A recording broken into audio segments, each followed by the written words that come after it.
The rain came down not in drops, but in sheets of gray steel that threatened to wash the world clean of its sins. For Caleb Cross, known to the underworld simply as Rook, the storm was a welcome companion because it drowned out the memories that usually screamed in his ears whenever the silence grew too heavy. He steered his massive motorcycle off the main highway and toward the flickering neon sign of a derelict waste processing station, the tires crunching over gravel that sounded like grinding bones beneath the heavy treads. It was just past 2 in the morning, the witching hour for the lost and the damned, and the only light came from a single, buzzing halogen bulb hanging precariously over a row of industrial dumpsters. Rook killed the engine, and the sudden absence of the motor's growl left a void that was immediately filled by the drumming of the rain and the howling wind. He didn't intend to stay long, just enough time to tighten a loose caliper and smoke a cigarette out of the downpour, but fate had a different, crueler schedule in mind for him tonight. As he wiped the water from his visor, he saw her. She was a shadow detaching itself from the darkness, a young girl no older than 12, shivering so violently that her teeth chattered with a rhythm that cut through the storm. She wore a coat 3 sizes too big, soaked through to the skin, and her eyes were wide orbs of absolute terror fixed not on him, but on the massive green metal compactor sitting 10 yards away. Rook didn't like children, mostly because they reminded him of the innocence he had lost decades ago in the sandbox of foreign wars and biker feuds, but he couldn't ignore the sheer desperation radiating off this girl. He took a heavy step toward her, his boots sinking into the mud, and raised a gloved hand to show he wasn't a threat, though he knew a man of his size, covered in leather and scars, looked like nothing but a threat. The girl didn't run. Instead, she pointed a trembling finger toward the compactor, her mouth opening in a silent scream as if her voice had been stolen by the very devil himself. Rook followed her gaze and frowned, confused until he heard it. It was a sound so faint it shouldn't have been audible over the storm, a weak, mewling cry that clawed at his heart. It was the sound of a baby. His blood ran cold, colder than the rain, as the hydraulic gears of the compactor suddenly groaned to life, the metal jaws beginning to close on whatever or whoever was inside. This is where the nightmare begins, and before we dive into the abyss, if you want to see how Rook faces the demons of this town, make sure you press the subscribe button and turn on notifications, because you won't want to miss a single second of this saga. Rook didn't think. He reacted with the instinct of a soldier. He lunged forward, his heavy boots slipping on the slick concrete, sprinting toward the closing maw of the machine. The girl collapsed to her knees, clutching her chest, while the mechanical whine of the compressor rose to a deafening pitch. Rook threw himself at the rusted side of the bin, vaulting over the edge just as the steel plate began to descend. Inside, amidst the stench of rotting refuse and wet cardboard, lay a bundle wrapped in a flag, not trash, but a high-quality, embroidered state flag. He ripped the fabric open, revealing not one, but 2 terrified infants, their faces red from crying, staring up at the crushing weight of steel descending upon them. Rook braced his back against the wall of the dumpster and his feet against the crushing plate, his muscles screaming as he became the only thing stopping the twins from being crushed into silence. "Sir, they're in the dump." The girl's voice finally broke through her trauma, screaming from outside. "Don't let them die." The hydraulic arm didn't care about courage or strength. It only knew the binary command of crush and compact. Rook gritted his teeth so hard he felt a molar crack, the taste of copper flooding his mouth as he pushed back against the descending steel plate with every ounce of power his 6'4" frame possessed. The veins in his neck bulged like thick cords against his tattooed skin, his boots sliding dangerously on the slick, rotting slurry that coated the floor of the dumpster. The babies beneath him were wailing now, a dual siren of distress that pierced through the mechanical roar of the compressor, their tiny hands flailing in the damp air. Rook knew he had seconds, perhaps less, before his muscles failed or his bones snapped under the immense pressure of the machine.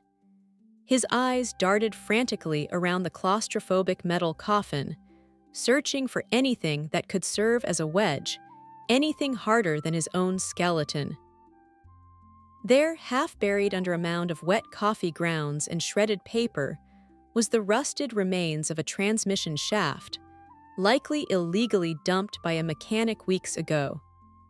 Rook roared, a guttural sound that rivaled the thunder overhead, and removed one hand from the ceiling plate, doubling the strain on his left shoulder. His vision blurred with red spots of exertion as he snatched the heavy iron shaft and jammed it vertically between the floor and the descending, crushing wall.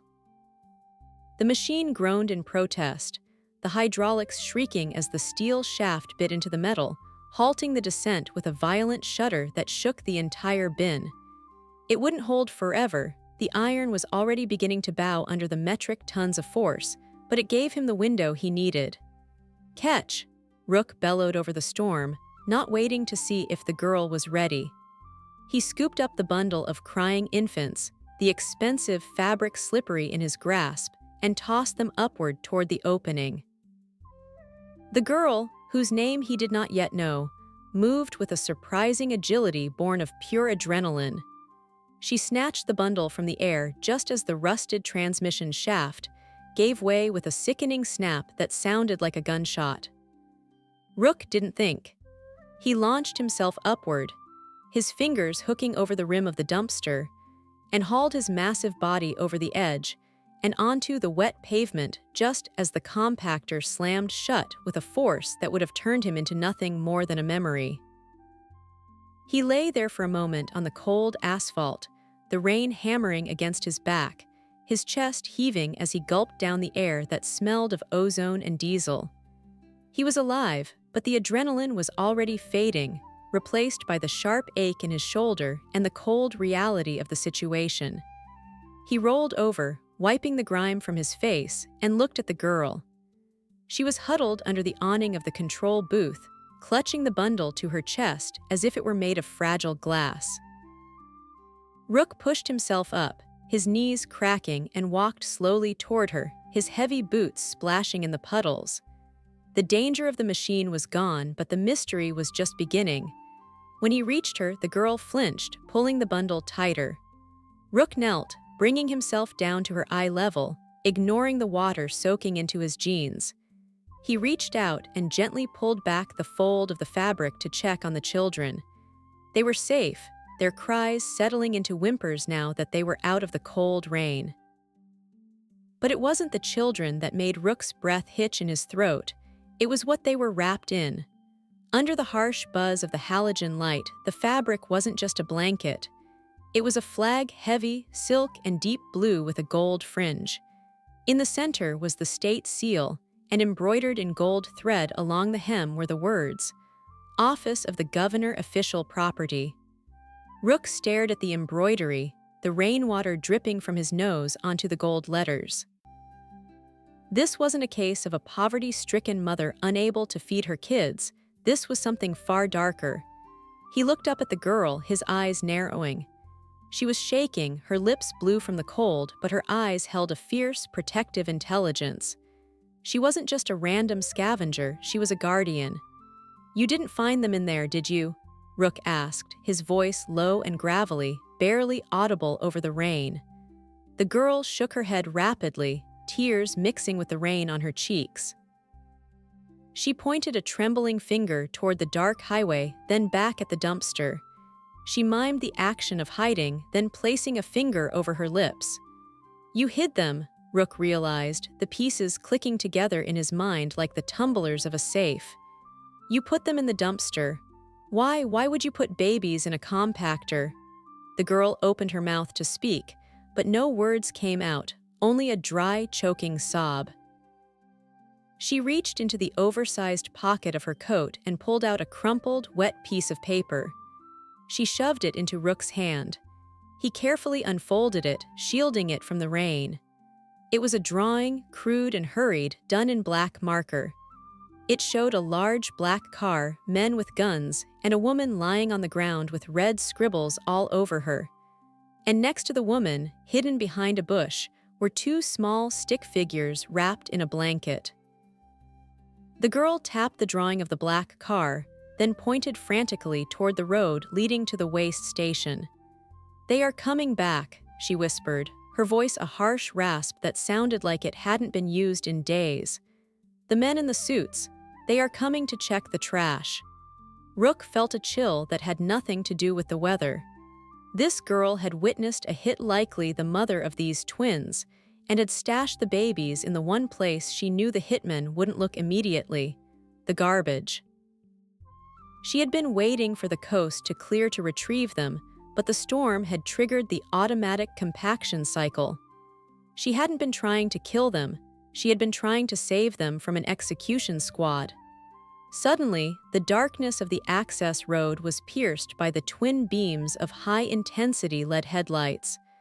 A vehicle was approaching, moving slow and predatory, the tires hissing on the wet tarmac. It wasn't a garbage truck. It was a black SUV, tinted windows, devoid of license plates, the universal chariot of men who bury problems. Rook looked at the girl, then at the governor's flag wrapped around the twins, and finally at his motorcycle parked in the shadows. He had spent 10 years running from a war he started in his own family, running from the violence that was in his blood. He could walk away into the woods right now, leave the girl and the kids, and disappear like smoke. The men in the SUV wouldn't chase a ghost, they wanted the loose ends.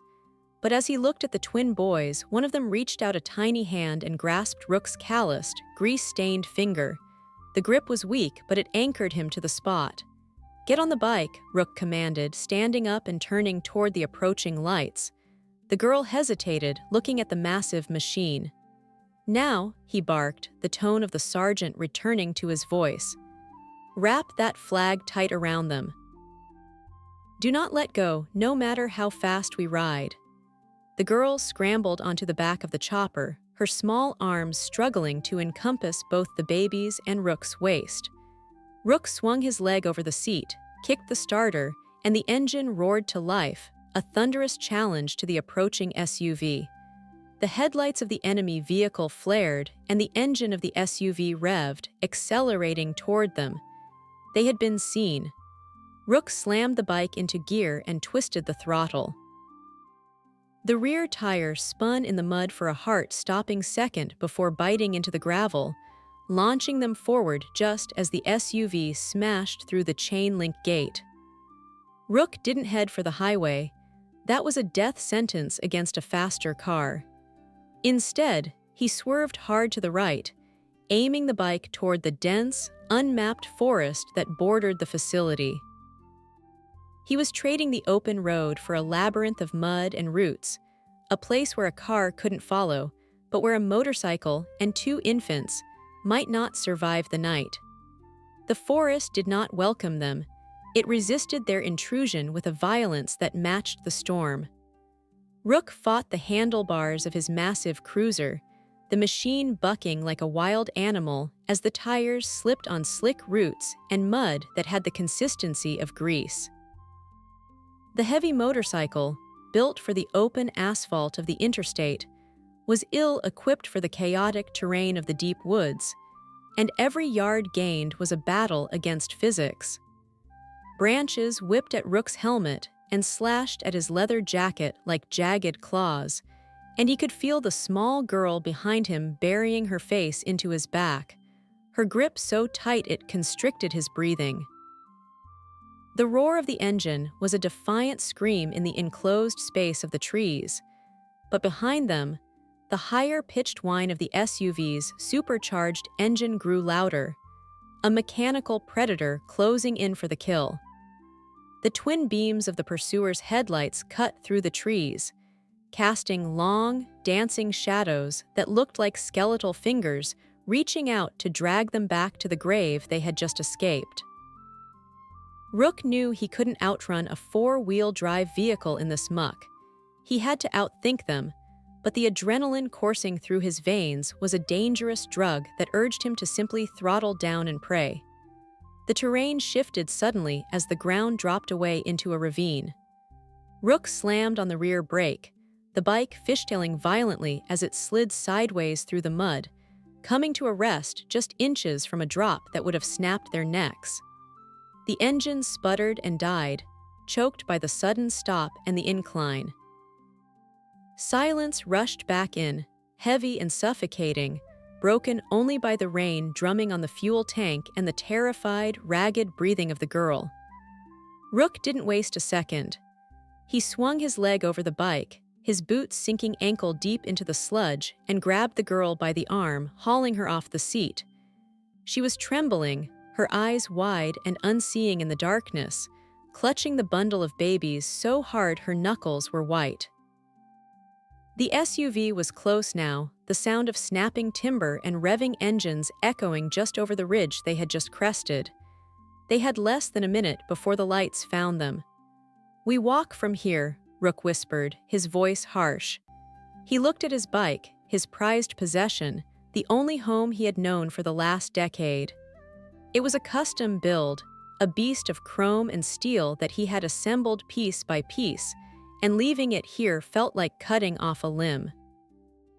But the bike was a beacon, and he needed to be a ghost. He grabbed a handful of mud and smeared it over the chrome tank and the reflective license plate, trying to dull the shine, though he knew it was a futile gesture. He grabbed his saddlebag, which contained a first aid kit, a flashlight, and a hunting knife, and threw it over his shoulder. "Move, down the slope. Keep your head down and step where I step." The girl nodded, too terrified to speak, and followed him as he began the treacherous descent into the ravine, the mud sucking at their feet with every step. They had made it perhaps 50 yards when the ridge above them exploded with light. The SUV had reached the drop-off.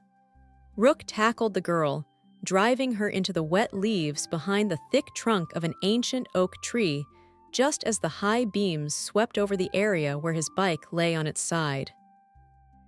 He pressed a hand over her mouth, signaling her to be silent, though the babies, miraculously, were still quiet, likely lulled into a shock-induced sleep by the vibration of the ride. Up on the ridge, the SUV doors opened. Rook listened intently, his ear tuned to the frequency of violence. He didn't hear the panicked shouts of concerned citizens or the authoritative commands of police officers. He heard the calm, methodical clicking of weapons being checked and the heavy thud of combat boots hitting the ground. These weren't lawmen, they were soldiers. Target vehicle located. A voice drifted down from the ridge, distorted by the wind but clear enough for Rook to hear.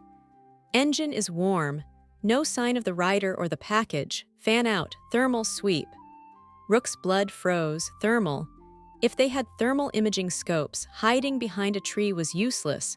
Their body heat would light up like a flare in the cold rain.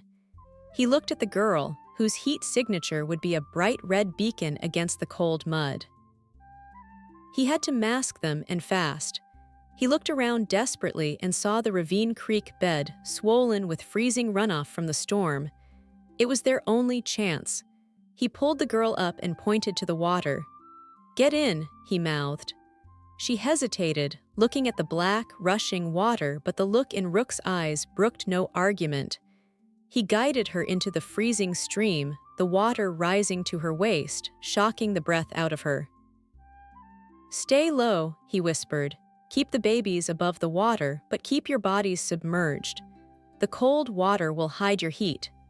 He crouched beside her, the icy grip of the creek numbing his legs instantly, and pulled a heavy overhang of fern and branches down to cover their heads.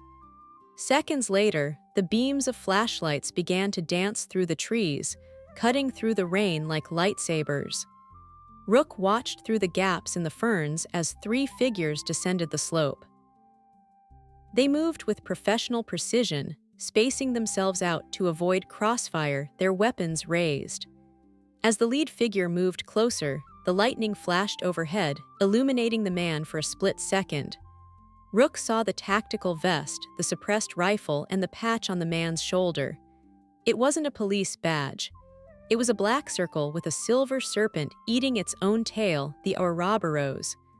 Rook felt a phantom pain in his own chest, right where his own matching tattoo had been burned off years ago. These weren't just mercenaries, this was the Viper Squad. And that meant the man leading them, the man hunting these children, was likely the only man on Earth Rook feared, his own brother. The lead mercenary stopped near the abandoned motorcycle. He swept a handheld device over the area, the thermal scanner. Rook held his breath, his hand resting on the hilt of his knife beneath the water. The mercenary paused, scanning the trees, then the ground.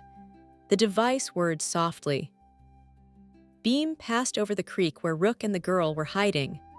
Rook tightened his muscles, ready to launch himself out of the water and die fighting, but the cold water did its job. The scanner showed nothing but the ambient cold of the storm. The mercenary grunted and lowered the device. "Cold trail," he said into his radio. "They must have moved east along the ridge before dropping down. We're wasting time here." "Burn it," came the reply over the radio, a voice so familiar it made Rook's stomach churn. It was the voice of Silas, his older brother, now going by the call sign Viper. "Burn the bike. If he's out there, let him walk." The mercenary pulled a flare from his vest, cracked it, and tossed it onto the gas tank of Rook's motorcycle.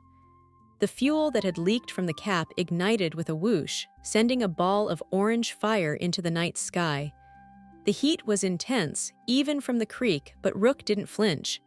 He watched his past burn. He watched the machine that represented his freedom turn into a twisted skeleton of black iron. The mercenaries turned and began to climb back up the slope toward the SUV, confident that their prey was fleeing in the opposite direction. Rook waited until the taillights of the SUV had faded, and the only light came from the smoldering wreckage of his bike before he moved. "Out," he whispered, his teeth chattering uncontrollably now. He helped the girl out of the creek, her lips blue, her body shaking so hard she could barely stand. They were alive, but they were hypothermic, on foot, and hunted by the most dangerous paramilitary unit in the state. Rook knew the geography of this area vaguely from his training days. There was an old hunting cabin about 4 miles north, deep in the thickest part of the woods. It was their only hope for shelter before the cold killed the children. "We have to move," Rook said, taking the girl's hand. "If we stop, we die." The girl looked at him, her eyes filled with questions she couldn't ask, but she nodded. She adjusted the wet flag around the babies, who were miraculously starting to stir with hunger, and began to walk. The trek was a blur of misery. The rain turned the forest floor into a swamp, sucking at their boots with every step. Rook carried the girl for stretches when her legs gave out, his own strength fueled by a dark, simmering rage. He wasn't just saving these kids anymore, he was at war. His brother had declared it when he burned the bike. Hours later, as the gray light of dawn began to bleed through the canopy, they stumbled into a small clearing. There, half consumed by ivy and moss, stood the cabin. It was little more than a rotting shack, the roof sagging and the windows boarded up, but to them, it looked like a palace. Rook kicked the door open, the rusted hinges screaming in protest, and ushered the girl inside. The air within was stale and smelled of dry rot and rodent droppings, but it was dry. Rook guided the girl to a corner where an old, moth-eaten mattress lay. She collapsed onto it, curling her body around the twins to share warmth. Rook didn't rest. He immediately began to secure the perimeter. He shoved an old, heavy table against the door and checked the boarded windows for gaps. Only then did he allow himself to slide down the wall, his back against the rough timber, and exhale. He looked across the room at the girl. She had unwrapped the babies. They were awake now, their small fists waving in the air, their faces scrunching up for a cry that would echo through the silent woods. Rook reached into his saddlebag and pulled out a protein bar, It wasn't formula, but it was all they had. He mashed it up with a little water from his canteen in a tin cup he found on the floor, creating a paste. "Feed them," he said, sliding the cup toward the girl. "It will keep them quiet."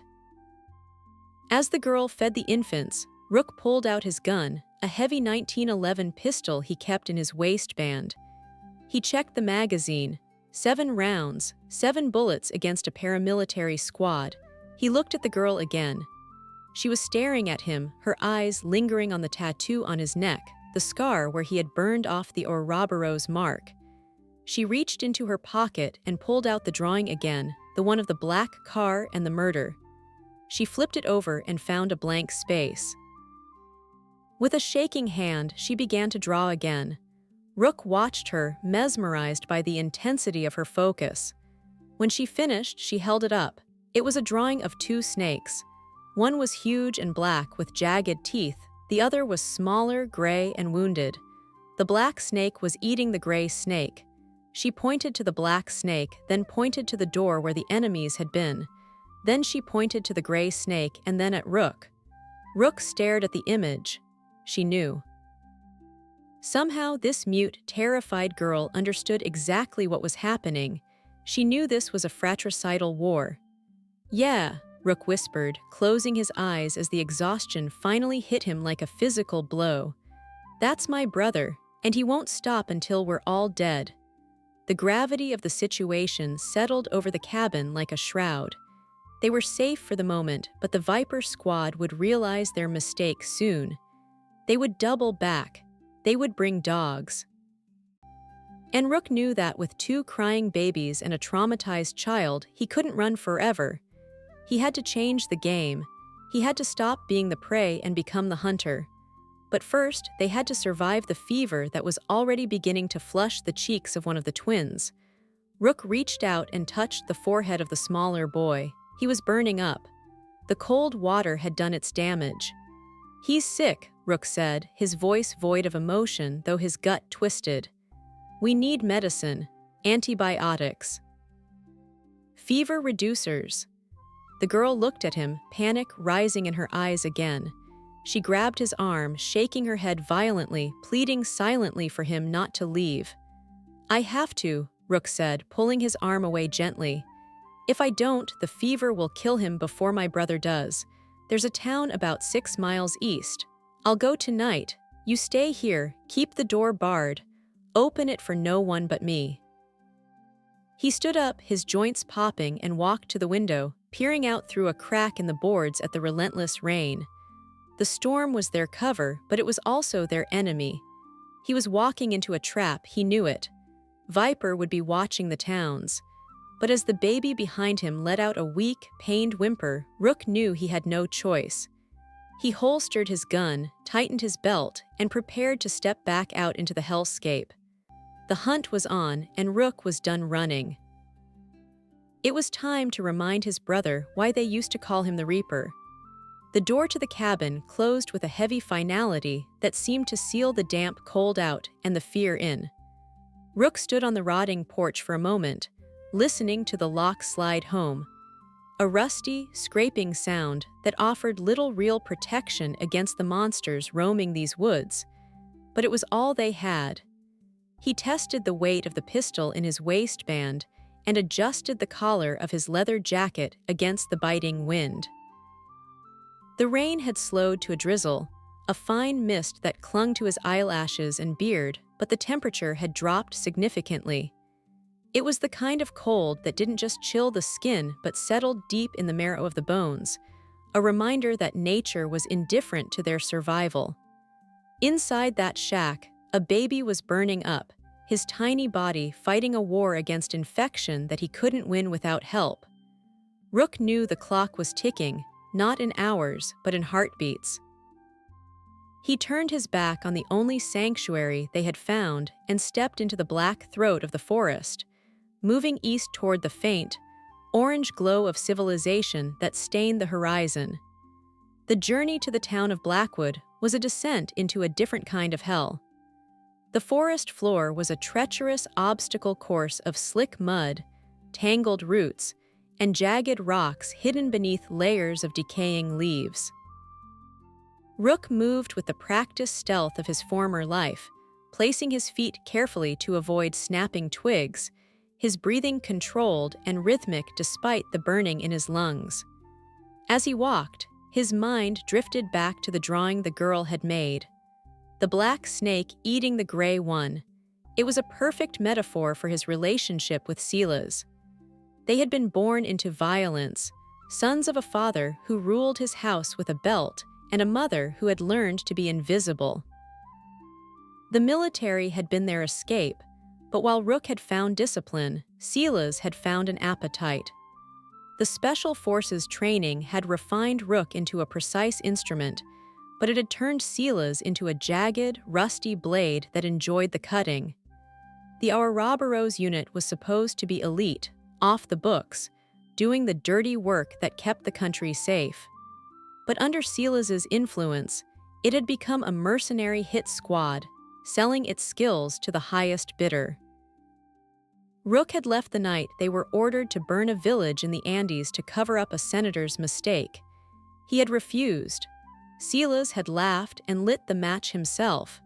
That was 10 years ago, 10 years of looking over his shoulder, knowing that the black snake was still hungry. Rook shook the memories away as the trees began to thin. He reached the edge of the forest and crouched behind a line of dense shrubbery, surveying the town of Blackwood. It was a dying coal town, a cluster of brick buildings and clapboard houses clinging to the side of a valley. The main street was a strip of wet asphalt reflecting the streetlights, empty save for a few parked cars and the occasional stray dog. It looked peaceful, but Rook knew better. Towns like this, isolated and desperate, were easily bought. The governor's reach would extend here. The local sheriff would have been alerted. Pictures of a dangerous fugitive biker would be circulating. He couldn't just walk into a pharmacy. He had to be a ghost. He skirted the perimeter of the town, sticking to the shadows of the alleyways and the overgrown backyards. A dog barked in the distance, a sharp, rhythmic warning that made Rook freeze against the siding of a garage, his hand hovering over his knife.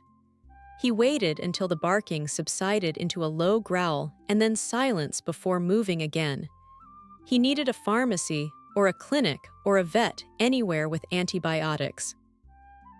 He spotted a green cross sign flickering halfway down Main Street. Blackwood Apothecary.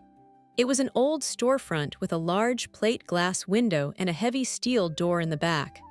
Rook moved toward the rear, navigating through a maze of overflowing dumpsters and stacked pallets.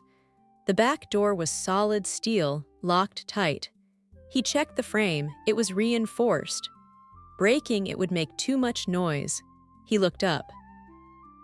There was a small ventilation window about 10 feet up, just big enough for a man to squeeze through if he didn't mind losing some skin. Rook dragged a stack of wooden pallets over to the wall, wincing as the wood groaned under his weight. He climbed up, balancing precariously on the wet slats, and examined the window. It was latched from the inside. He pulled his knife, sliding the thin, high-carbon steel blade between the frame and the sash. He worked it gently, feeling for the latch mechanism. It was a test of patience. Push too hard and the blade would snap. Twist too fast and the glass would shatter. He breathed slowly, his hands steady despite the adrenaline. With a soft click that felt deafening in the silence, the latch gave way. Rook pushed the window open and pulled himself up, gritting his teeth as the rough brick scraped his stomach. He shimmied through the opening, dropping silently onto a metal shelving unit inside. The pharmacy smelled of antiseptic and dust.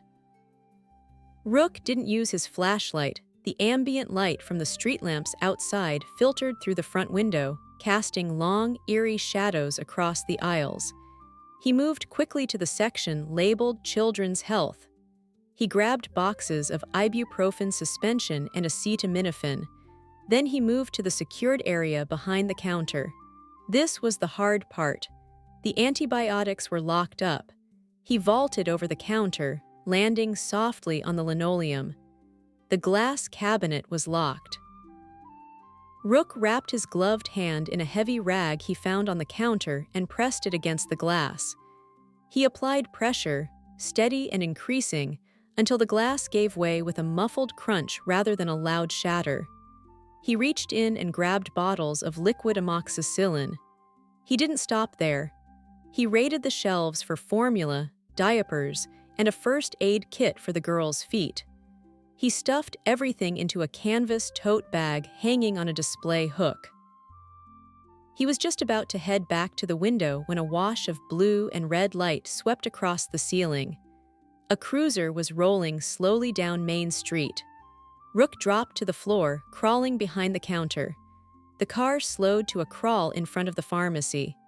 Rook held his breath, his heart hammering against his ribs like a trapped bird. Had he tripped a silent alarm? Had someone seen him climb in? The cruiser idled for what felt like an eternity, the engine purring menacingly. Then the radio squawked something unintelligible, and the car accelerated, the tires singing on the wet pavement as it moved on. Rook didn't wait. He scrambled back up the shelves and out the window, dropping into the alleyway with the grace of a falling stone. He was halfway back to the tree line when things went wrong. He turned a corner behind the old cinema and ran straight into a figure standing in the shadows. It wasn't a cop. It was a man in tactical gear, smoking a cigarette, his rifle slung lazily over his shoulder. A sentry, one of Viper's men. The encounter was instantaneous. The mercenary's eyes widened, his hand going for his radio. Rook didn't hesitate. He dropped the bag and lunged, his left hand clamping over the man's mouth to stifle the scream, his right hand driving his knife upward under the tactical vest. It was brutal, efficient, and silent. The man sagged against him, the life leaving his eyes before he even understood he was dying. Rook lowered the body to the ground, dragging it behind a dumpster. He checked the man's pulse, nothing. He felt a wave of nausea, the old sickness of killing returning, but he pushed it down. He searched the body. He found a radio, a spare magazine for a rifle he didn't have, and a folded map. He took them all. He grabbed the bag of medicine and ran. Sprinted across the open field separating the town from the woods, expecting a bullet to take him in the back at any second. He hit the tree line and didn't stop, crashing through the underbrush, ignoring the branches whipping his face. He had to get back. The sentry would be missed. The radio on his belt chirped. "Check in, Alpha 2, status." Rook didn't answer, he kept running. Alpha 2, respond. "If you're sleeping again, Viper will have your head." Silence. "All units, Alpha 2 is non-responsive." "Converge on the cinema sector. We might have a rat." Rook ran harder, his lungs burning. They knew he was here. The net was closing, but he had the medicine. He navigated the dark woods by instinct now, fueled by the desperate need to return to the cabin before the hunters picked up his trail. The rain began to fall again, heavier this time, washing away his footprints, a small mercy from a cruel universe. When the cabin finally came into view, it looked dark and lifeless. Panic seized Rook's chest. Had they found it? Had he been too late? He rushed to the door and knocked the secret rhythm he had told the girl. 3 taps, a pause, 2 taps. Silence. "Open it," he whispered, pressing his forehead against the damp wood. "Please open it."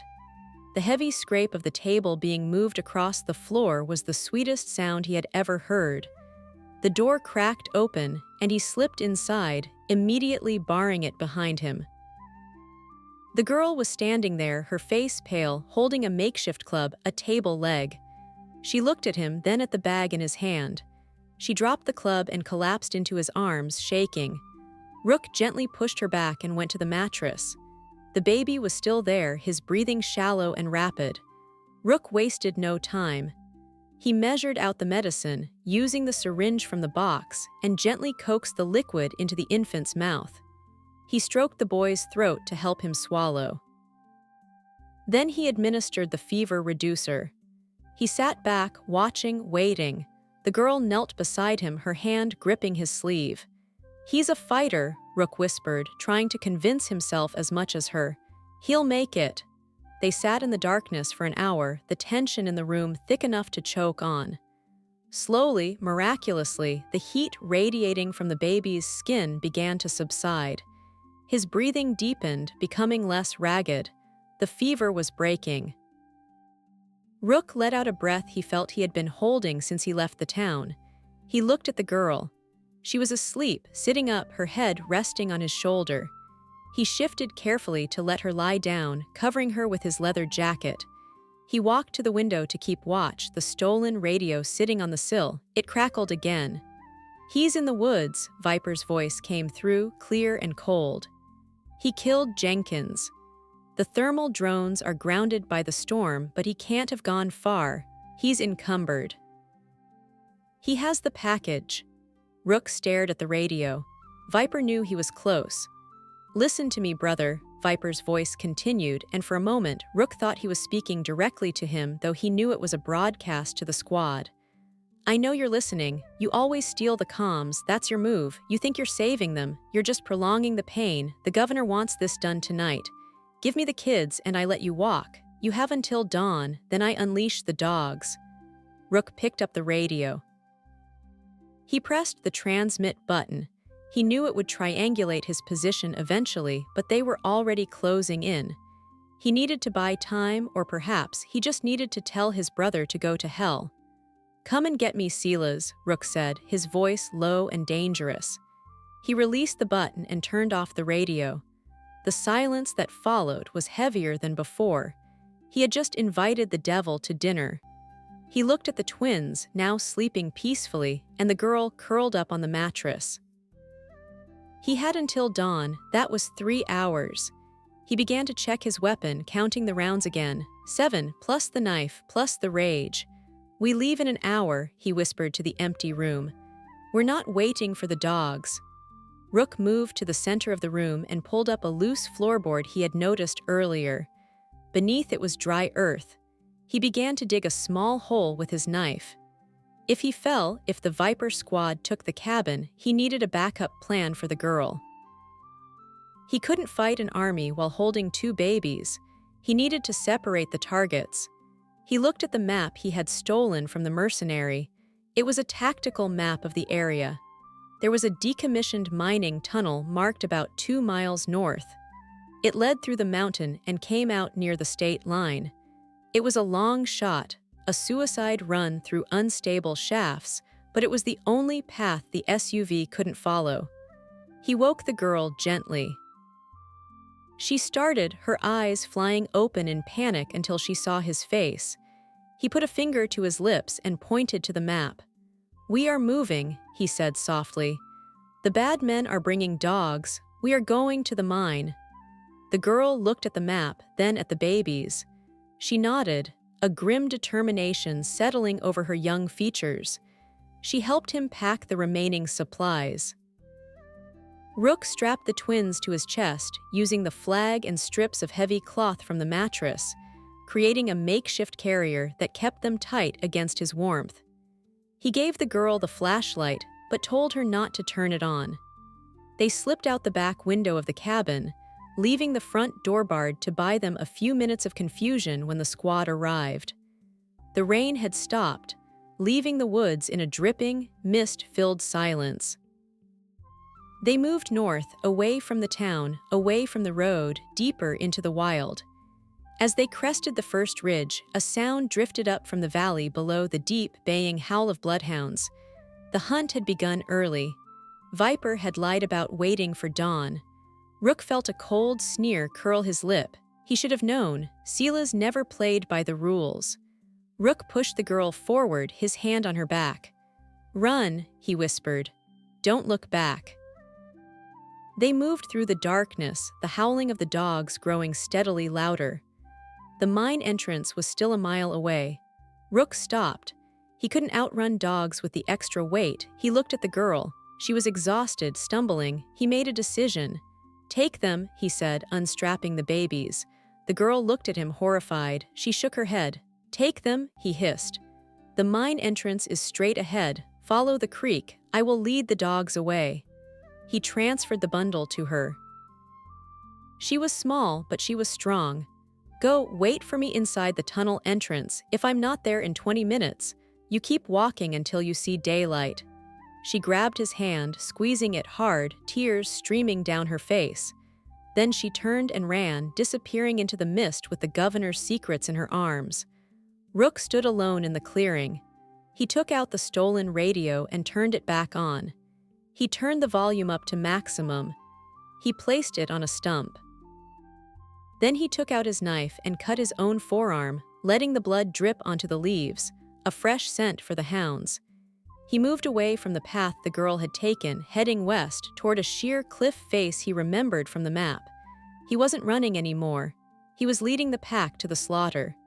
"Here, puppy, puppy," Rook whispered into the dark. The first dog burst through the brush 50 yards away, a massive beast straining against its lead. Behind it, the shadowy forms of the Viper squad emerged. Rook stepped out into the moonlight, raising his pistol. "Silas," he roared, his voice echoing off the valley walls. "I'm right here." Gunfire erupted, shredding the trees around him. Rook fired 2 shots, dropping the lead dog handler, and then turned and sprinted toward the cliff, drawing the entire squad after him. He was the distraction. He was the bait. And for the first time in 10 years, Caleb Cross felt truly alive. The forest exploded into chaos around Caleb Cross, the serene silence of the dripping woods shattered by the staccato rhythm of automatic gunfire and the frenzied baying of bloodhounds. Rook sprinted through the undergrowth, his boots hammering the earth with the desperation of a man who knows that stumbling means death. He didn't run in a straight line. He weaved through the trees in a jagged, unpredictable pattern, forcing the shooters behind him to constantly readjust their aim. Bullets shredded the bark of the pine trees inches from his head, sending showers of wood splinters raining down on his shoulders like dry confetti. The cut on his forearm was throbbing, the warm blood slicking his skin and dripping from his fingertips, leaving a scent trail so potent that the dogs were practically screaming with bloodlust. This was the plan, he reminded himself as his lungs burned with the intake of cold, damp air. He was the lure. Every step he took away from the mine entrance was a step toward safety for Nia and the twins, and every bullet fired at him was one less bullet aimed at the children. But the nobility of the sacrifice didn't stop his legs from screaming in protest or the primal fear from clawing at the back of his throat. He was heading for the Devil's Drop, a limestone shelf that jutted out over the river valley, a dead end for a normal man, but a tactical strongpoint for someone who had nothing left to lose. He burst through the final line of trees and skidded onto the rocky plateau of the cliff edge. The drop was 300 feet straight down into the churning black water of the river below, a void of darkness that swallowed the moonlight. Rook didn't stop to admire the view. He dove behind a massive, moss-covered boulder just as the tree line he had exited erupted in muzzle flashes. Rounds sparked off the stone, sending chips of rock stinging into his cheek. He pressed his back against the cold granite, checking his magazine. 5 rounds left. He had fired 2, he had a knife, and he had an army of elite mercenaries closing in on him led by his own flesh and blood. The howling of the dogs was close now, right on the edge of the clearing. They would send the animals first to flush him out. Rook sheathed his gun and drew his combat knife, the blade dull and non-reflective in the night. He couldn't waste bullets on dogs. He crouched low, his muscles coiled like springs, waiting for the first shadow to leap. The first hound cleared the brush in a blur of muscle and teeth, a massive Rottweiler mix trained to tear throats. It locked onto Rook's scent immediately and launched itself over the boulder, a missile of fur and fury. Rook didn't flinch. He caught the dog in mid-air, his left forearm, the one already bleeding, wrapped in his thick leather jacket, acting as a shield. The dog's jaws clamped down on the leather, the pressure immense, bruising the bone beneath, but the teeth didn't penetrate.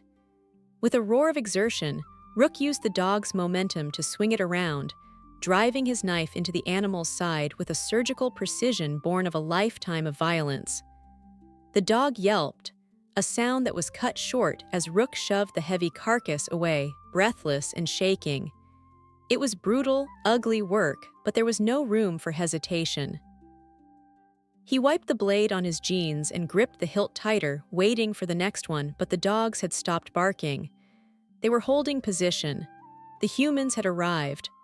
"That was an expensive dog, Caleb," a voice called out from the tree line, smooth and mocking, cutting through the wind. It was Sela's, Viper. "But then again, you always did have a problem with authority. And pets." Rook remained silent, his chest heaving, his eyes scanning the perimeter of the clearing. He could see the thermal signatures of the squad moving to flank him, surrounding the boulder in a semicircle. There was nowhere to go but over the edge.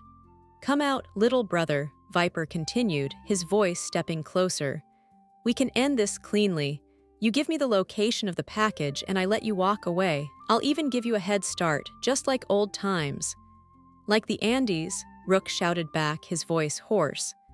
"Like the village you burned, is that the head start you mean?"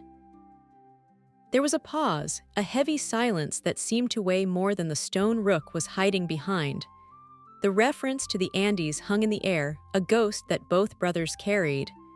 That was the night Caleb Cross died and Rook was born. The mission had been simple: extract a target. But Silas had decided to leave no witnesses. He had ordered the village burned. Caleb had stood in the ashes, holding a child who wouldn't wake up, while Silas lit a cigarette and called it collateral damage. That was the night Caleb realized his brother wasn't a soldier, he was a monster wearing a flag. "That was necessary," Viper replied, his tone hardening, losing its playful edge. "We are cleaners, Caleb. We clean up the messes the world doesn't want to see. The governor is trying to save this state. Those twins, they are a scandal that will destroy a good man. They are a mistake. We are just correcting the error." "They are children," Rook screamed, stepping out from behind the boulder, his gun raised. Knew it was suicide, but he needed to see him. He needed to look his brother in the eye.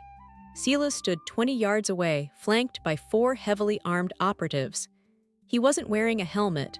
He wanted Rook to see his face, the same sharp jawline, the same cold blue eyes, but where Rook's face was a map of regret, Silas's was a mask of arrogance. He held his rifle loosely, smiling a smile that didn't reach his eyes. "They are leverage," Silas corrected. "And you are out of ammo. Drop the gun, Rook." "Don't make me kill you. Mom would be so disappointed." Rook looked at the squad, 5 rifles pointed at his chest. He looked at the cliff edge behind him. He looked at Silas. "You're right," Rook said, lowering his gun slightly. "I am out of options." Silas grinned, taking a step forward. "Smart boy, now tell me where the girl is." Rook smiled back, a bloodied, broken grin that made Silas pause. "I didn't say I was surrendering. I said I was out of options, but I'm not out of gravity." Rook turned and sprinted for the edge. "Take him," Silas screamed, raising his rifle. The squad opened fire. The air buzzed with lead. Rook felt a sledgehammer blow to his left shoulder as a bullet clipped him, spinning him around, but his momentum carried him forward. He didn't jump, he slid. He threw himself feet first over the lip of the Devil's Drop, vanishing into the abyss just as the ground where he had been standing was chewed up by suppressed fire. The fall was a terrifying, chaotic tumble. Rook didn't freefall. He crashed through the scrub brush and vines clinging to the cliff face, his body slamming against limestone protrusions and tearing through thorny thickets. He clawed desperately at the rock, his fingernails tearing, trying to slow his descent. He hit a small ledge about 50 feet down, the impact driving the air from his lungs with a groan of agony. He rolled, stopping inches from another drop that would have been fatal. He lay there in the darkness, rain pouring onto his face, gasping for breath, his shoulder burning like it had been branded. Above him, he could see the flashlights of the Viper squad sweeping the darkness, but the angle of the cliff hid him from view. "Do you see a body?" Silas's voice drifted down, faint and angry. "Negative, it's too dark. Thermal is blocked by the rock overhang." "He's dead," another voice said. "Nobody survives that." "Find the body," Silas roared. "I want confirmation." "And send a team to backtrace his trail." "Find the girl." Rook pressed his hand over his wound, feeling the warm stickiness of blood. It was a through and through, painful but not lethal if he stopped the bleeding. He had bought them time, maybe an hour, maybe less. He forced himself to sit up, his vision swimming. He had to move. He couldn't go back up and he couldn't stay here. He had to go down to the river and circle back to the mine. It would take hours. Nia was on her own. Meanwhile, 2 miles north, the entrance to the old mine breathed a cold, stale draft that smelled of wet earth and century-old coal dust. Nia stood at the threshold, the flashlight in her hand turned off, clutching the twins to her chest. She was trembling, not just from the cold, but from the terrifying sounds of the gunfight that had echoed through the valley moments ago. She had heard the roar of the man who saved her. She had heard the dogs. And then she had heard silence. She wanted to cry, to scream for her mother, but she knew that sound was death. She looked down at the twins. They were awake, their eyes open, watching her with an eerily calm gaze. They were depending on her. She took a deep breath, steeling her small heart, and stepped into the suffocating darkness of the tunnel. She counted her steps, just as she had seen Rook count his ammo. 1 step, 2 steps, deeper into the mountain. The light from the entrance faded behind her until she was walking in absolute, pitch blackness, guided only by the rough wall under her fingertips. She walked for what felt like miles, her feet stumbling over old rail ties and fallen rocks. The air grew thinner, harder to breathe. Suddenly, her foot kicked something hollow. She froze. She risked a click of the flashlight, shielding the beam with her hand. The light revealed a fork in the tunnel. To the left, the path was collapsed, a wall of rubble blocking the way. To the right, the tunnel continued, but it was flooded with black, stagnant water. Nia whimpered. Rook hadn't told her about the water. She looked at the map in her mind, trying to remember what he had pointed to. There was no other way. She adjusted the sling, lifting the babies higher on her chest, and stepped into the icy water. It rose to her knees, then her thighs. It was freezing, numbing her skin instantly. She waded forward, the water swirling around her waist. She held the flashlight high, praying the water wouldn't get deeper. Back at the riverbank, Rook dragged himself out of the mud. He had shimmied down the rest of the cliff, tearing his clothes to ribbons. He was limping, his left arm useless, hanging by his side. He checked his watch. It was 4 in the morning. Dawn was approaching. The vampires would be retreating, but the vipers would be hunting. He needed help. He couldn't fight a squad in this condition. He needed an equalizer. He reached into his soaked pocket and pulled out a small, waterproof pouch. Inside was a burner phone he had kept for emergencies, a specific kind of emergency. He had sworn never to use it. Using it meant admitting he was still one of them. It meant inviting a different kind of war into his life. But as he thought of Nia wading through the dark alone, and the governor sitting in his warm mansion waiting for the news of 2 dead children, Rook knew he had crossed the Rubicon. He dialed the number. It rang once, twice. "State your business," a gruff voice answered. "No names, no pleasantries." "This is Rook," Caleb said, his voice cracking. There was a silence on the other end, long and heavy. "Rook is dead. He died 10 years ago in the Andes." "I'm alive," Rook rasped, "and I'm calling in the marker. Chapter 13, The Iron Saints." The voice on the other end shifted, the tone changing from suspicion to shock. "You have a lot of nerve calling us, brother, after you walked away. The president has a price on your head." "I know," Rook said, leaning against a tree, his vision tunneling. "But I have something you want more than my head. I have the governor, and I have a war." "Where?" Blackwood Valley, Viper Squad, I'm hurt, I have civilians, kids. Kids, the voice paused. The Iron Saints were outlaws, criminals, and runners, but they had a code. Women and children were off limits. Viper is there. He's leading them. Hold your ground, Rook, the voice growled, a sound like an engine revving. We are 2 hours out. If you die before we get there, I'll kill you myself. The line went dead. Rook dropped the phone into the mud. 2 hours. He had to stay alive for 2 hours. He had to find Nia. He turned his face toward the north and began to limp. The cavalry was coming, but the devil was already here. High on the ridge, Silas lowered his night vision binoculars. He had seen the faint glow of a phone screen by the river.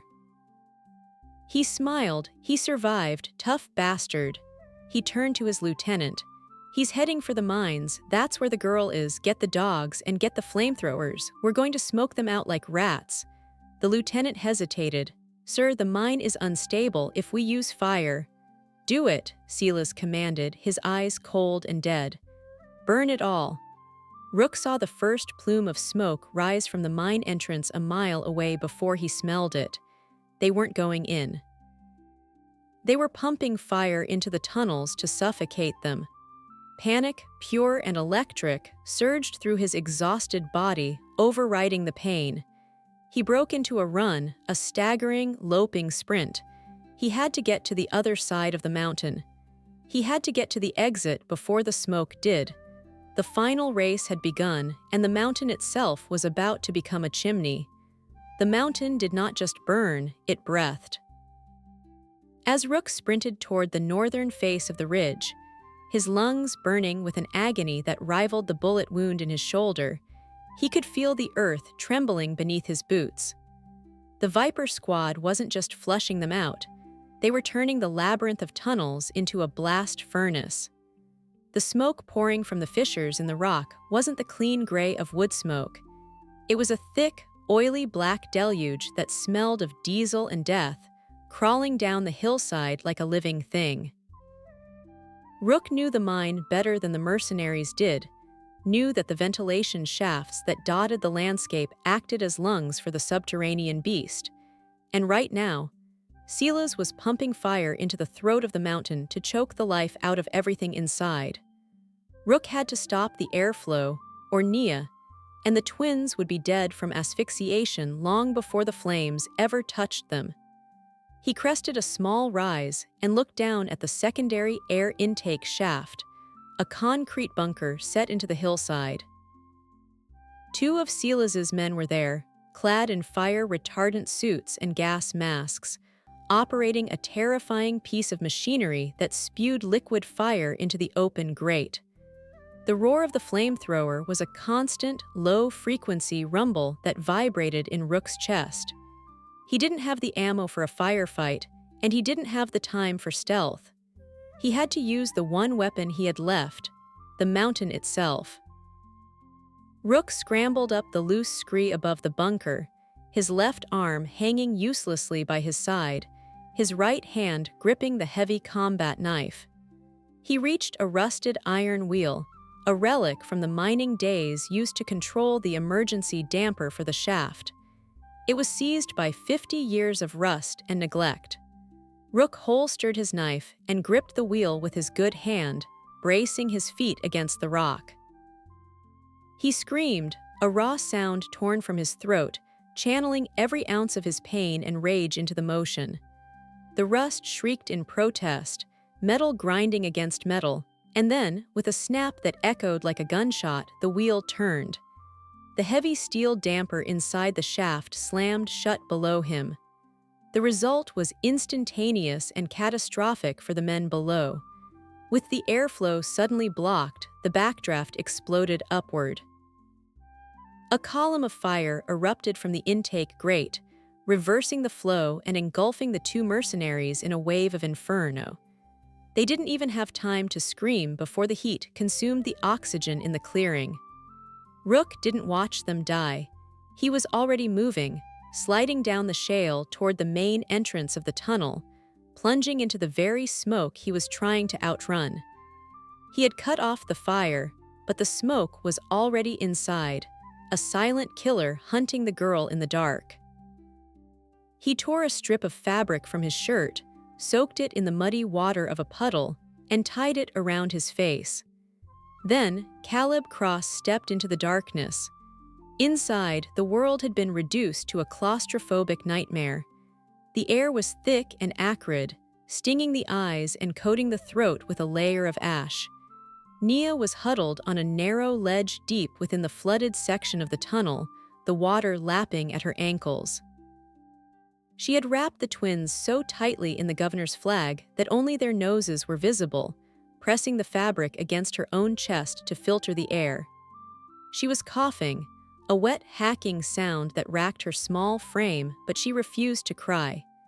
She could hear the fire roaring far behind her, a dragon waking up in the deep, but it was the rising water that terrified her more. The exit Rook had promised was still ahead, but the smoke had thickened, turning her flashlight beam into a useless wall of white fog. She felt a hand grab her shoulder and she screamed, swinging her free arm blindly, but the hand was firm and familiar. "It's me," Rook choked out, his voice muffled by the rag. "We have to move, now." He didn't wait for her to reply.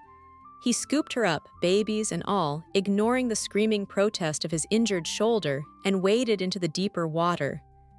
The tunnel floor dropped away, the freezing sludge rising to Rook's chest. He held them high, his head tilted back to keep his nose above the water and the worst of the smoke. They moved through the darkness like ghosts, the only sound the splashing of water and their ragged breathing. Rook knew they were being followed. He could hear the distinct splash of boots entering the water behind them, heavy, rhythmic, purposeful. Sila's had sent a team in with rebreathers. They were immune to the smoke. They were coming to finish the job. "Hold your breath," Rook whispered to the girl as they reached a section where the roof had partially collapsed, leaving only a few inches of air gap. He took a massive gulp of the tainted air and plunged underwater, dragging the girl and the twins with him. The cold was a shock that cleared his mind instantly. He swam hard, kicking against the submerged rails, guiding them under the rock fall. They surfaced on the other side, gasping, the air here slightly clearer. They were in the old blasting chamber, a widened section of the mine used for storing dynamite a century ago. It was a dead end, except for a vertical ventilation shaft that led to the surface 50 feet up. A rusted iron ladder clung to the wall. Rook pushed Nia toward the ladder. "Climb," he ordered. "Don't look down, just climb." As Nia began to scramble up the rungs, the water behind them erupted with light. Tactical flashlights cut through the gloom. The pursuit team had cleared the sump. Rook spun around, standing at the base of the ladder, his pistol drawn. He had 3 bullets left, 3 bullets against a squad of tech-equipped killers.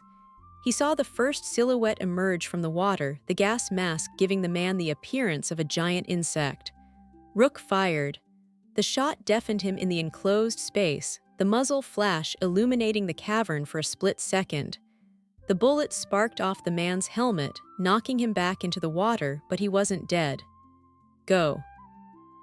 Rook roared at Nia, who had frozen halfway up. "Keep going." He looked around the chamber. He couldn't hold them off. He needed a force multiplier. His eyes landed on the rotting wooden crates stacked against the wall. Danger, explosives. They were decades old, likely unstable, sweating nitroglycerin. If he shot them, he wouldn't just kill the squad, he would bring the mountain down on top of himself. He looked up at the shaft. Nia was near the top. He had to time it perfectly. He had to wait until she was out. Bullets began to zip past him, chipping the stone around the ladder. Rook returned fire, dropping 1 mercenary, but 2 more were advancing. He glanced up. Nia had disappeared over the rim of the shaft. She was out. Rook took a deep breath, aimed his pistol at the stack of crates, and whispered, "Forgive me." He didn't shoot the crates. He shot the timber support beam directly above them. The ancient wood shattered, and the roof of the chamber groaned. Tons of rock, loosened by the vibration of the gunfire, detached from the ceiling. Rook turned and leaped for the ladder, hauling himself up just as the collapse began. The sound was not an explosion, but a roar of earth reclaiming its own. The chamber behind him vanished in a cloud of dust and falling stone, burying the pursuit team under 1,000,000 tons of granite. The shockwave blew Rook upward, slamming him against the rungs, knocking the wind out of him, but he held on. He climbed, his body screaming, until he saw the gray light of dawn. He pulled himself out of the shaft and collapsed onto the wet grass of a high alpine meadow. Nia was there, sitting by a rock, rocking the babies who were miraculously still silent. Rook rolled onto his back, staring up at the sky. The rain had stopped. The clouds were breaking. He had survived the fire, the water, and the fall. But as the ringing in his ears faded, he heard a sound that made his blood freeze all over again. It was the sound of a helicopter. Rook forced himself to sit up. Hovering over the meadow, the downwash flattening the grass, was a sleek, black civilian helicopter. The side door slid open, and a man in a pristine gray suit stepped out onto the skid. He wasn't a soldier. He was older, with silver hair and the polished look of a man who owned the world. It was the governor. And beside him, aiming a high-powered sniper rifle, was Silas. "End of the line, brother," Silas's voice boomed over a loudspeaker on the chopper. "Nowhere left to run." Rook looked at Nia. She was terrified, clutching the flag-wrapped bundle. They were exposed in the open with no cover and no ammo. The trap hadn't been for the Vipers, the entire mountain had been a funnel to drive them to this kill box. "Put the gun down, Caleb," the governor's voice came next, calm and authoritative, the voice of a man used to giving orders. "You've made your point. You're a hero." "We can write it that way. Just give me the children, and you and the girl can disappear. I have a plane waiting." Rook stood up, swaying on his feet. He looked at the powerful man offering him life, and then he looked at the twins, the man's own sons, whom he had tried to crush in a garbage compactor just hours ago. Rook spat blood onto the grass. He reached into his jacket, but not for a weapon. He pulled out the radio he had stolen from the dead mercenary in the town. "You're right, Governor," Rook said into the dead air, hoping the microphone on the chopper could pick it up. "I am out of time, but you forgot one thing." "And what is that?" the governor asked, amused. "I didn't come alone." From the tree line behind the meadow, a low rumble began. It wasn't thunder. It wasn't an earthquake. It was the sound of 500V twin engines roaring in unison. The ridge suddenly broke with movement as the Iron Saints poured out of the forest, a tide of chrome, leather, and steel. They didn't stop. They didn't negotiate. They rode straight into the meadow, circling Rook and the girl, forming a wall of iron between them and the helicopter. The lead biker, a giant of a man with a beard like a thicket of wire, killed his engine and stepped off his bike. He walked up to Rook, looked at the helicopter, and then cracked his knuckles. He wore a patch that read President. "You look like hell, Rook," the president grunted. "I feel like it," Rook replied, his knees finally giving out. "Took you long enough." "Traffic was a bitch," the biker grinned. He turned to the helicopter and raised a sawed-off shotgun. "Hey, Governor, you want the kids? Come and get 'em." The standoff had shifted. It was no longer a hunt, it was a war. And on the horizon, the sun finally broke through the storm clouds, illuminating the battlefield. The standoff in the alpine meadow was a study in contrasts, a collision of two worlds that had no business existing in the same frame of reality. Above, the sleek, black aerospace-grade helicopter represented the pinnacle of wealth, power, and corruption, its rotors slicing through the morning mist with a rhythmic, chopping aggression that vibrated in the teeth of every man on the ground. Below, the Iron Saints were a sea of chrome, denim, and scarred flesh, a chaotic battalion of outlaws who lived by a code written in gasoline and blood. Rook stood between them, a broken man held up only by adrenaline and the sheer weight of his moral obligation. He watched the president of the club, a man known simply as Bishop, rack the slide of his shotgun with a casual lethality that spoke louder than any scream. Bishop didn't look at the helicopter. He looked at Rook, his eyes scanning the bloody rag around Rook's shoulder and the shivering girl clutching the flag-wrapped bundle behind him. Bishop spat a stream of dark tobacco juice onto the pristine alpine grass, a gesture of absolute disrespect to the man in the gray suit hovering 50 feet above them. "You brought a lot of heat down on us, Rook," Bishop yelled over the roar of the rotors, though there was no anger in his voice, only the grim satisfaction of a man who had been looking for a fight. "The state police are setting up roadblocks 10 miles out. The feds are probably waking up right now.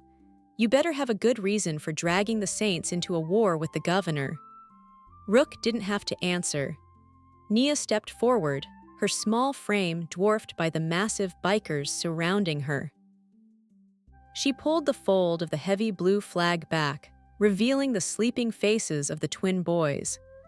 Bishop leaned down, his hardened face softening for a fraction of a second as he looked at the infants, then at the gold seal of the governor embroidered on the fabric.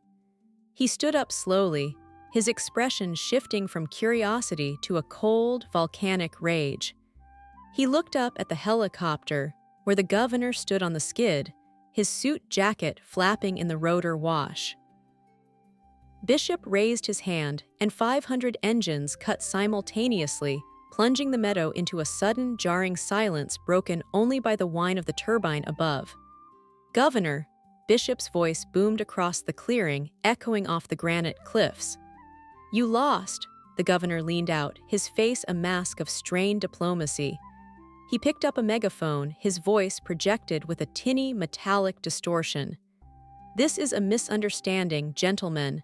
That man is a fugitive terrorist. He kidnapped those children.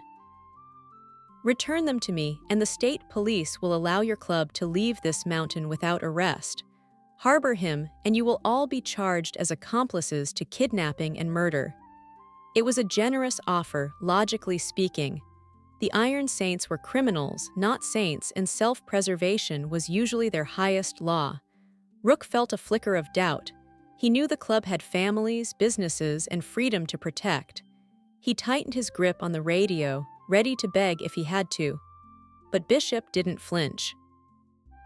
He turned to the club members behind him, a sea of bearded faces and crossed arms. He looked back at the governor. "Kidnapping," Bishop shouted back, not needing a megaphone.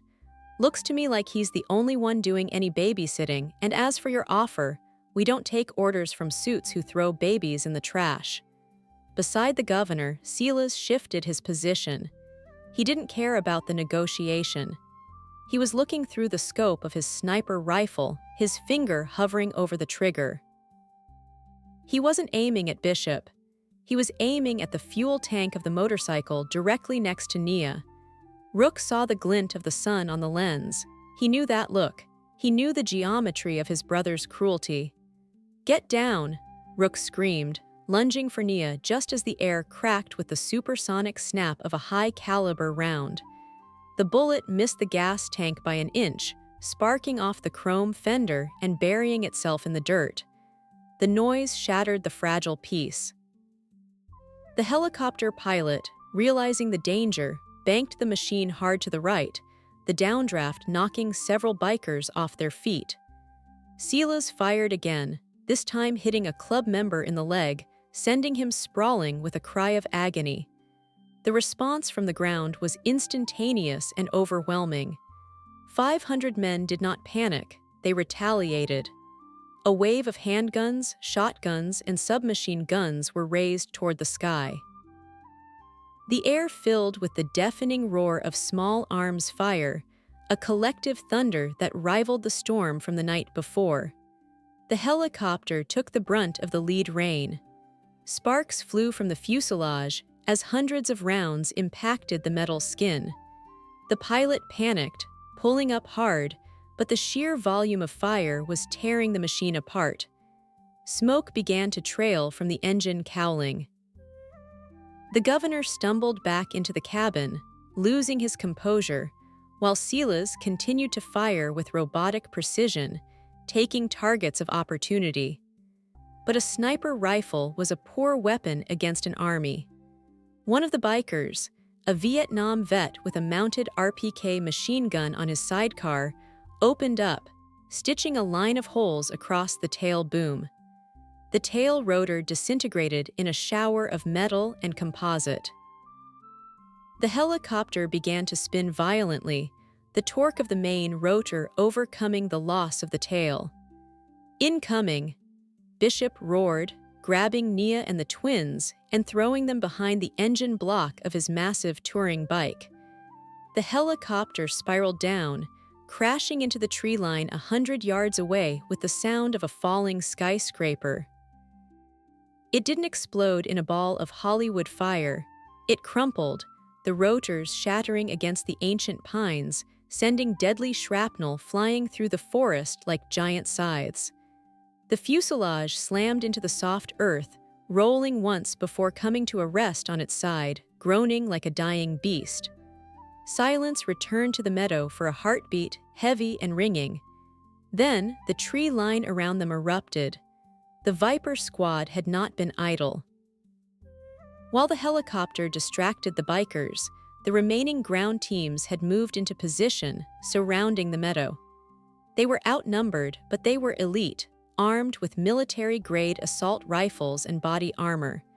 They opened fire from the cover of the woods, catching the bikers in a crossfire. The meadow turned into a kill zone. Bikers scrambled for cover behind their machines, returning fire with a chaotic fury. It was a brawl between discipline and ferocity. Rook didn't stay behind cover. The crash site. He knew Silas wasn't dead. Men like Silas didn't die in accidents, they survived out of pure spite. Rook grabbed a dropped pistol from the grass, a heavy Magnum revolver, and began to run toward the smoking wreckage. He moved low, dodging between the motorcycles, ignoring the bullets zipping past him. His shoulder screamed with every step, the pain a white-hot lance driving into his nervous system, but his mind was clear. This ended today. Bishop saw him go. "Cover fire."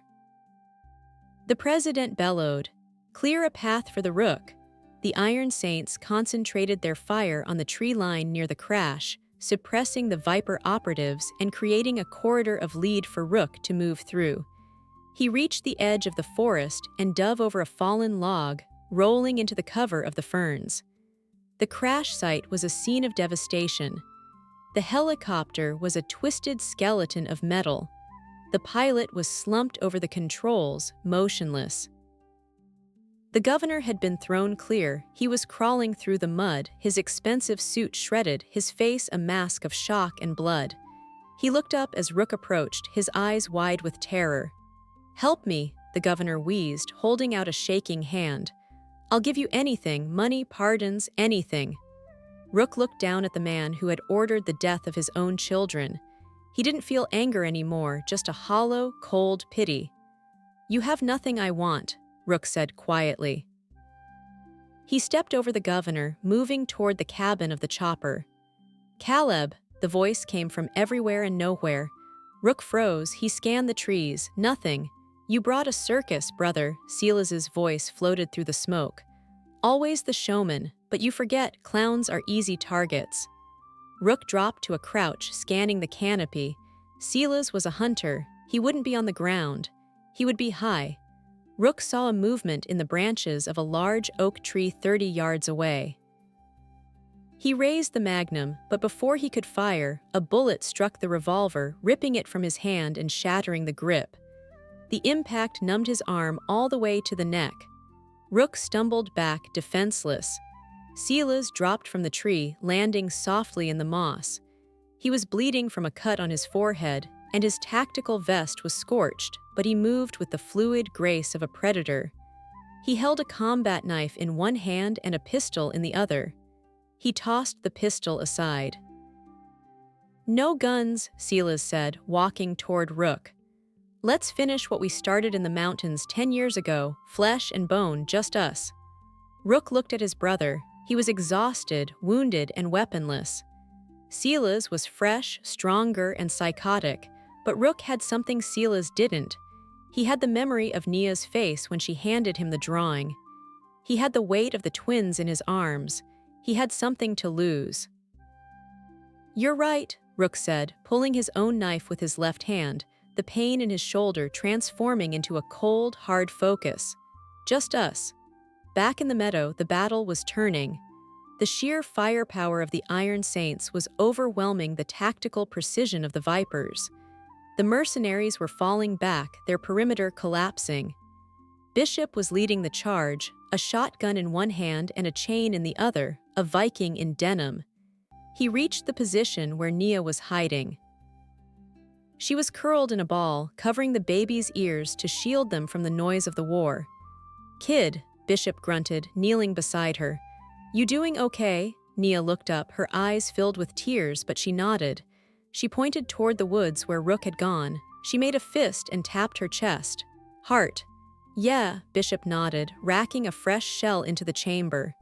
"He's got heart, but he's going to need more than that." In the woods, the brothers collided. It wasn't a martial arts movie fight. It was a brutal, ugly struggle for survival.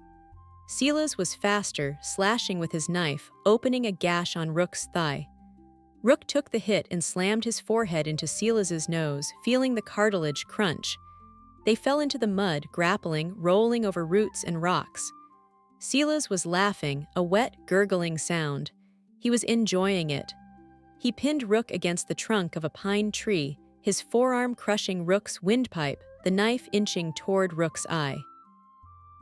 "You were always weak, Caleb," Silas hissed, his breath smelling of blood and mint.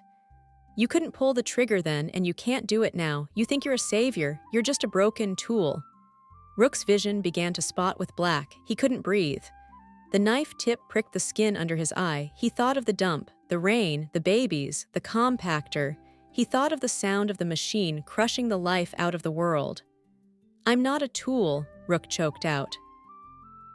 He let go of Silas's arm with his good hand and reached down, his fingers closing around a heavy, jagged rock half buried in the mud. "I'm the wrench." Rook smashed the rock into the side of Silas's head. The blow was clumsy but devastating. Silas's grip loosened. Rook hit him again and again, screaming with every strike, releasing 10 years of guilt, 10 years of running. Silas slumped to the side, his eyes rolling back. Rook scrambled away, gasping for air, coughing violently. He looked at his brother. Silas was still breathing, but he wasn't getting up. The fight was over. Rook stood up, swaying. He picked up Silas's radio. He pressed the transmit button. "Cease fire," he rasped. "Viper is down. The governor is secured. It's over." The shooting in the meadow stopped almost instantly. The mercenaries, hearing their leader was down and facing overwhelming odds, threw down their weapons. The silence that followed was heavier than the gunfire. Rook limped out of the woods, dragging the unconscious governor by the collar of his ruined suit. He emerged into the meadow, a battered, bloody figure of retribution. The Iron Saints cheered, a roar that shook the remaining leaves from the trees. Nia ran to him, still holding the babies. She didn't hug him, she stopped a foot away and looked at him with a reverence usually reserved for religious icons. Rook dropped the governor at Bishop's feet. "He's all yours," Rook said, his voice a whisper. "Make sure the world knows what he did." Bishop looked down at the politician, then at the news helicopters that were just appearing on the horizon, drawn by the smoke and the chaos. "Oh, don't worry, brother," Bishop grinned, lighting a cigar. "We're going to make him famous." Rook looked at Nia. He looked at the twins. They were safe. The war was over. But as he looked at the flashing lights of the approaching state police cruisers winding their way up the mountain road, he knew his freedom was the price he had just paid. He sank to his knees, not in defeat but in exhaustion. He had opened the bin. He had saved the trash. And now it was time to pay the bill. The sirens that wound their way up the mountain road did not sound like rescue, they sounded like a reckoning. The blue and red lights washed over the alpine meadow, mixing with the morning sun to create a surreal, violent kaleidoscope of color against the backdrop of the smoking helicopter wreckage. Rook remained on his knees, the adrenaline finally draining from his system, leaving behind a heaviness that felt like he was wearing a coat of lead. He watched as the state police cruisers, followed by heavy SWAT transport trucks, breached the perimeter of the meadow. The officers spilled out, their movements jerky and nervous, weapons raised and trembling. They were expecting a war. They were looking at 500 outlaw bikers, a crashed chopper, a battered governor, and a dead mercenary squad. It was a scene that defied every procedure they had ever learned at the academy.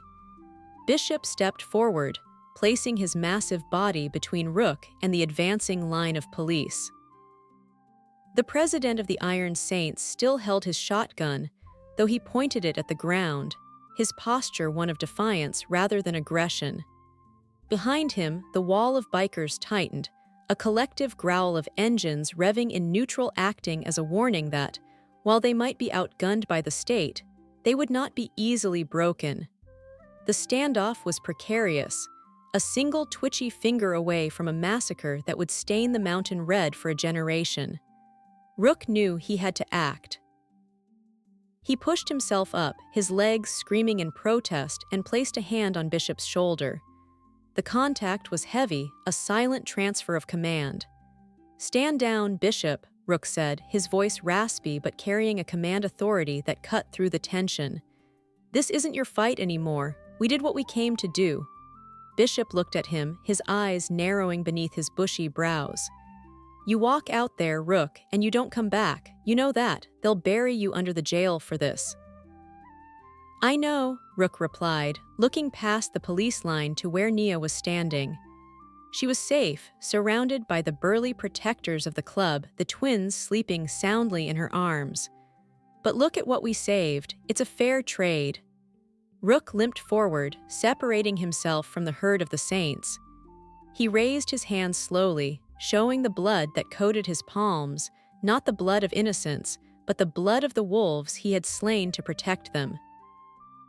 The police captain, a man with a face carved from granite and worry, signaled his men to hold fire but kept his weapon trained on Rook's chest. Rook stopped 10 yards away. He slowly reached into his waistband, pulled out the empty Magnum revolver, and dropped it into the wet grass. He then reached into his pocket and pulled out the governor's personal ledger, which he had taken from the man's ruined jacket during the drag from the woods. He tossed it onto the ground next to the gun. "The man you want is behind me," Rook announced, his voice steady.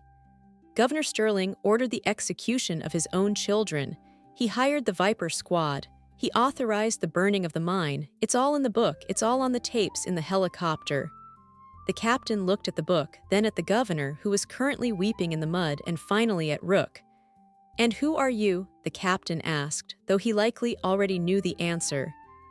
"I'm just the garbage man," Rook said with a faint, tired smile. "I came to pick up the trash." The officers moved in. They didn't rough him up. There was a strange, silent respect in the way they handcuffed him, the steel ratcheting tight against his wrists. As they led him away, Rook looked back one last time. Nia had stepped out from the wall of bikers. She wasn't crying anymore. She stood tall, clutching the flag, her eyes locked on his. She didn't wave. She simply placed her hand over her heart, mimicking the gesture she had made to Bishop earlier. Rook nodded, a single, sharp motion, and then allowed himself to be pushed into the back of the cruiser. As the door slammed shut, sealing him in the cage of law and order, he didn't feel trapped. For the first time in 10 years since the fires of the Andes, Caleb Cross felt free. The trial of the century did not happen in a courtroom, but in the court of public opinion. The story of the biker saint and the killer governor dominated the airwaves for months. The evidence was irrefutable. Nia, despite her trauma, found her voice.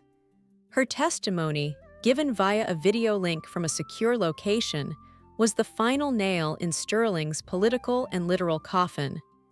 The twin boys, revealed to be the governor's illegitimate sons from an affair he had tried to erase, became the most famous babies in the country.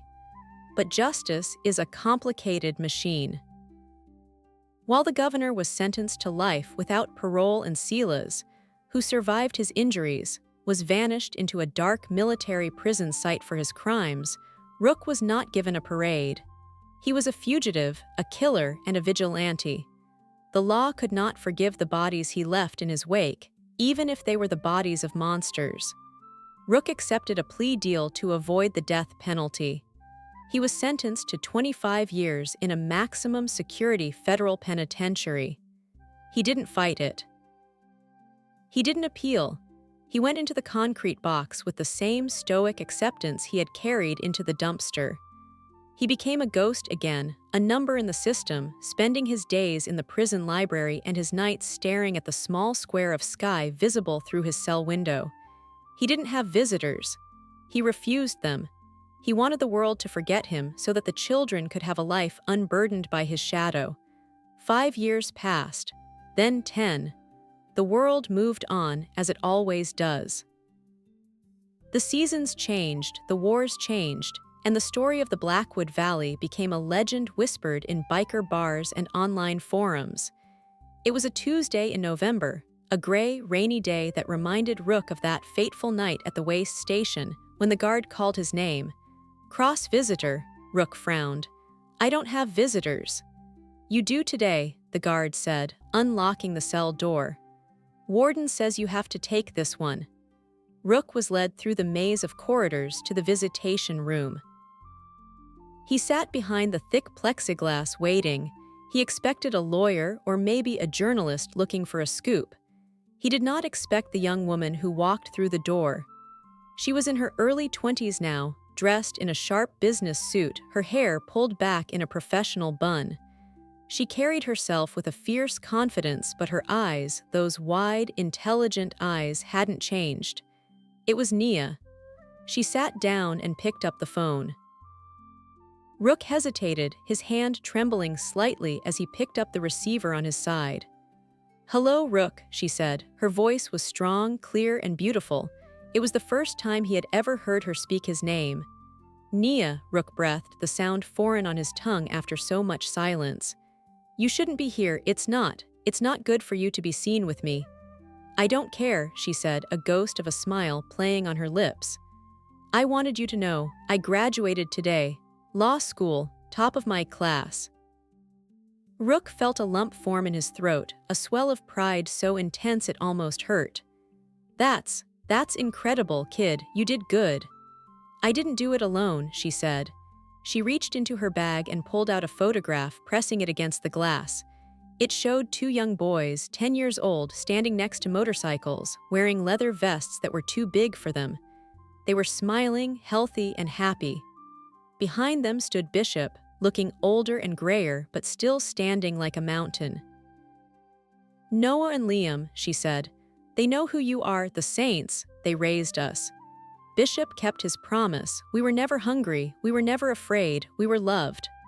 Rook stared at the photo, the tears finally spilling over, hot and cleansing. He had spent a decade thinking he had thrown his life away, that he was rotting in a cell for nothing. But looking at that picture, he realized he hadn't thrown his life away. He had invested it.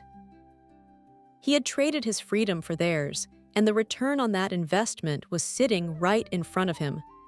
"Why are you here, Nia?" he asked, wiping his eyes. "I'm here to take your case," she said, her eyes hardening with the same determination he had seen in the forest. "I'm a lawyer now, Rook, and I'm going to get you out. I don't care if it takes 5 years or 20. You saved us from the trash. Now I'm going to save you from this cage." Rook looked at her, really looked at her, and saw the legacy he had created. He saw the circle closing. The black snake had eaten itself, and from the ashes a phoenix had risen. He placed his hand against the glass, aligning it with hers. "I believe you," Rook said. The guard signaled that time was up. Nia stood, gathering her files. She looked back at him one last time before leaving. "Don't open the bin, Rook," she whispered, a secret joke between them. "I won't," he whispered back. As he was led back to his cell, the rain stopped. The clouds outside the window parted, revealing a single bright star hanging in the twilight. Rook lay down on his cot, closing his eyes, and for the first time in his life, the screaming memories were silent. He fell asleep to the sound of a phantom motorcycle engine roaring down an open highway, heading toward a horizon that was no longer dark. This concludes the saga of Rook, Nia, and the twins. It is a story about how the things society throws away, the bikers, the homeless, the unwanted children, can sometimes be the most valuable things of all. If you enjoyed this dark, emotional ride and want to support more stories like this, please hit that like button, share this with a friend, and subscribe to the channel. We have many more mysteries to uncover, and you won't want to miss what comes next. Until then, keep your eyes on the road and never ignore what you find in the dark.